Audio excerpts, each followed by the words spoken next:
सर्वप्रथम शिव गुरु के चरणों की प्रणाम, मैया भवानी की चरणों की प्रणाम, हरिंदर भैया के चरणों की प्रणाम, लीलम दीदी की चरणों के प्रणाम, कथा सुनने वाला सारे गुरु भाई बहन के चरणों की प्रणाम। मेरा प्रणाम स्वीकार हो। हे महादेव जी, मेरा प्रणाम स्वीकार हो। आई गुरु भाई बहन, बहुत बढ़िया एगो सास पतोह के शिव से जुड़ल कहानी सुनाओ तनी। एक कथा के सुनल जाओ आ एक कथा के लाभ उठाओ जाओ। देखी दीदी, एगो गांव में एगो छोट परिवार रहे। ओ परिवार में एगो माई, एगो बेटा, एगो पतोह रहे लोग। जात के वो लोग धोबी रहे लोग, कपड़ा धोए के सुखावे के वो लोग के काम रहे, उहे रोजगार रहे वो लोग के। लेकिन उनकर पतोह जौन रहली, पतोह संस्कारी रहली, धार्मिक प्रविधि के रहली। उनका मन में भक्ति भाव रहे। जब वो देखस कि गांव में शिव जी के चर्चा होता, शिव जी के पूजा होता, भजन होता, तो उनका मन में इच्छा होके कि हमहू शिव जी के चर्चा में जैती, गुरु बनौती, उनकर शिष्य बन जैती। तो वो अपना सास से कहली कि हमरा बड़ा इच्छा होता कि हमहू शिव चर्चा में जैती। लेकिन उनकर सास जौन रहली वो बड़ा दुष्ट आदमी रहली। वो अपना पतोह के जाति के भेदभाव बता के मना कर दिहली। कहली कि ई भक्ति, ई पूजा पाठ हमनी के काम ना हो, हमनी के काम हो कपड़ा धोए के सुखावे के, चलो अपना काम में, अपना रोजगार में। उ भक्ति कैला से, उ शिव जी के चर्चा में गैला से हमनी के कोनो पेट भरे वाला नहीं खे, उ सब काम हमनी के ना हो। लेकिन इनका मन में बड़ा इच्छा होखे, बड़ा श्रद्धा रहे। अभी केतनो कैली इनकर सास ना जाए देश, मना कर दिहली। तभी का कैली पतोह कि मन ही मन शिव जी के गुरु बना लिहली। आ गुरु बना के सुनले रहली, गांव में देखले रहली, वैसे ही 3 सूत्र के पालन करस, दया मांगस, चर्चा करस, नमः शिवाय के जाप भी करस, मन ही मन करस। इनका मन में इच्छा रहे तो मन ही मन 3 सूत्र कर ले सु दीदी। अब एक दिन के बात हो कि लोग नदी के घाट पर दोनों सास पतोह गइल बा लोग, कपड़ा धोता लोग। कपड़ा धोत रहे लोग, तब तक महादेव जी वहाँ अपन भेष बदल के एगो बूढ़ के रूप में घूमत रहनी। घूमते घूमते वो उनका सास के लगे पहुँचतनी, कहतनी कि हे बुढ़िया माई, हे बुढ़िया माई, हई हमर कुर्ता जौन बा बड़ा गंदा हो गइल बा, तनी एकर धुलाई कर दी, हमरा कहीं बाहर जाए के बा, लेकिन हमरा पास पैसा नहीं खे। तो बुढ़िया माई सुनली तो कहली कि ई काम हम पैसा खातिर करीने, जब पैसा नहीं खे तो हमरा से ई कपड़ा ना धोआई, रउआ कहीं और जाई, काहे कि हम पैसे खातिर ही काम करीने। उनका दिल में दया ना रहे, वो दुष्ट स्वभाव के रहली। तब महादेव जी वहाँ से पहुँच गई उनका पतोह के लगे। थोड़ा सा अलग हट के पतोह कपड़ा धोत रहली। पतोह लगे जब गईनी तो कहनी कि ए बेटी, हई हमर कुर्ता मैल हो गइल बा, तनी एकर धुलाई कर दे तू, तो हमरा कहीं जाए के रलक हो गए, लेकिन हमरा पास पैसा वैसा नहीं खे। कहली कि कोनो बात नहीं खे, पैसा नहीं खे तो ऐसा हूँ धुलाई हो जाई।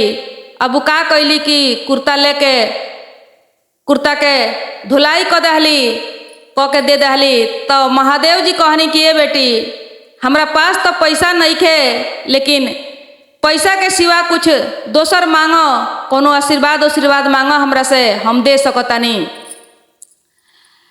अब कहली कि कुछ ना चाहिए हमरा, सब कुछ हमरा पूरा बा। लेकिन महादेव जी जिद कैनी जे कुछ मांग ला हमरा से, पैसा के छोड़ के कुछ मांग सकतारू।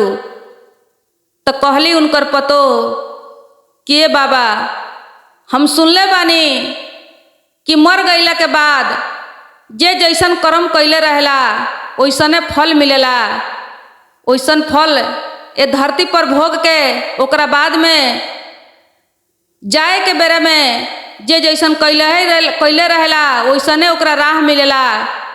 कोई फूल के राह से जाला तो कोई कांटा के राह से जाला।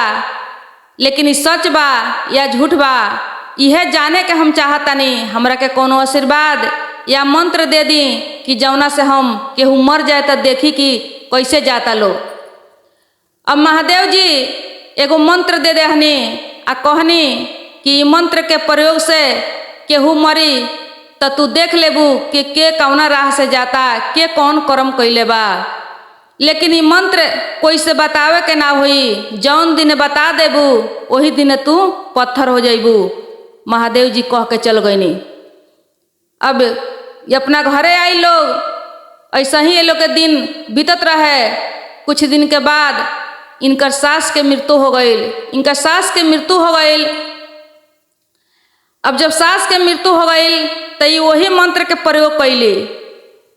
जब वो मंत्र के प्रयोग कैली तो देखो तारी कि इनका सास के कांट में है जमदूत लोग लेके चल जात रहे। कांटे कुसे घसेटत घिसियावत लेके जात रहे लोग। अब इनका देख के बड़ा अफसोस भइल कि कहियो न तनका दान पुण्य कैले रही ह, न कोनो नेकी के काम कैले रही ह, खाली हाव हाव हाव हाव कमाए के चिंता में लागो रहत रही ह, कोई से थोड़ा मीठ बोली ना बोलत रही ह।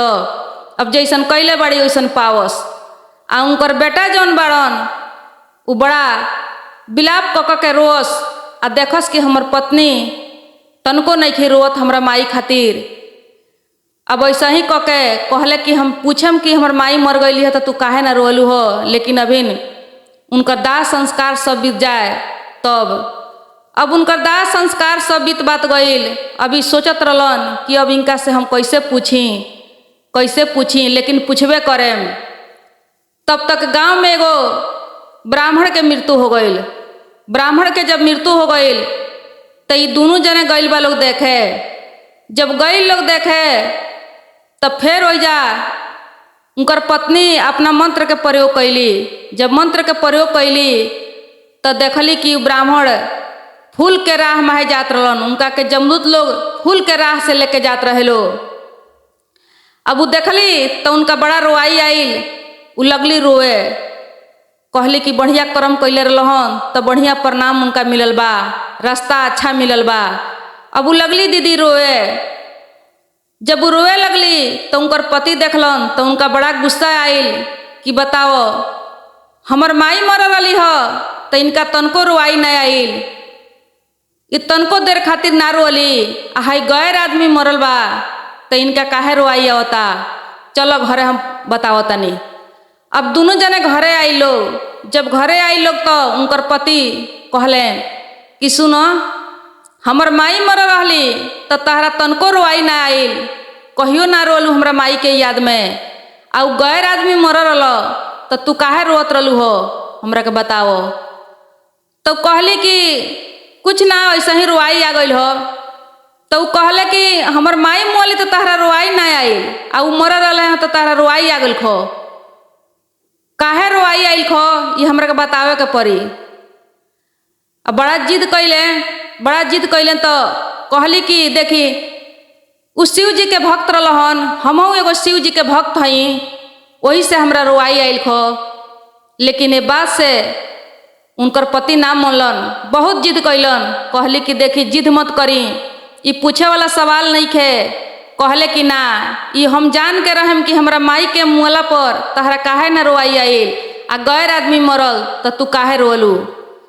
अब सोचली कि बताइए दिल में भलाई बा, भले पत्थर के हो जाएम तो का हो, लेकिन हम बताइए देतनी। अब कहली कि देखी हम बताएम लेकिन पत्थर के हो जाएम। कहले कि इतना सत्यवादी बाड़ू तू कि बतैबू तो पत्थर के हो जाइबू। तनी देखी तोहर सत हम, तू बतावा हमरा के कैसे पत्थर के होता रू। अभी लगली उ नदी के घाट पर के बात बतावे। महादेव जी जौन मंत्र दहले रहनी उ सब बात बतौली। कहली कि जब माई के मृत्यु भइल तो हम देखनी कि कांट कुश में है, नरक के रास्ता में है, लेके जात रहे लोग। वही से हमरा रोआई ना आइल, अफसोस होके खाली। आ पंडित जी के हम देखनी तो उ फूल के राह में है, बड़ा सुंदर से स्वागत के साथ उनकर विदाई होत रहे। वही से हमरा रोआई आइल कि अच्छा कर्म कैला पर ऐसन फल मिलेला। अब जैसे धीरे धीरे बतावत रही तले धीरे धीरे ई पत्थर बनल जात रही। अब पूरा बात बतावते ही पत्थर बन गईली। पत्थर बन गई तो इनकर पति देखते रह गइलन। आई बाजे उनकर शरीर पत्थर बन गई, आ आत्मा जौन रहे तो शिव लोक में चल गई। अभी देख के पछताते रह गइलन, कौनो उपाय कैलन, कुछ भी कैलन, उनकर शरीर लौट के ना आइल।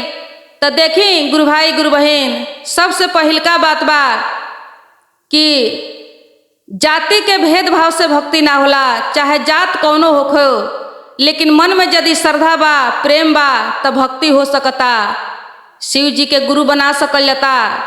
काहे कि जात अनेक बा लेकिन ईश्वर एक बानी।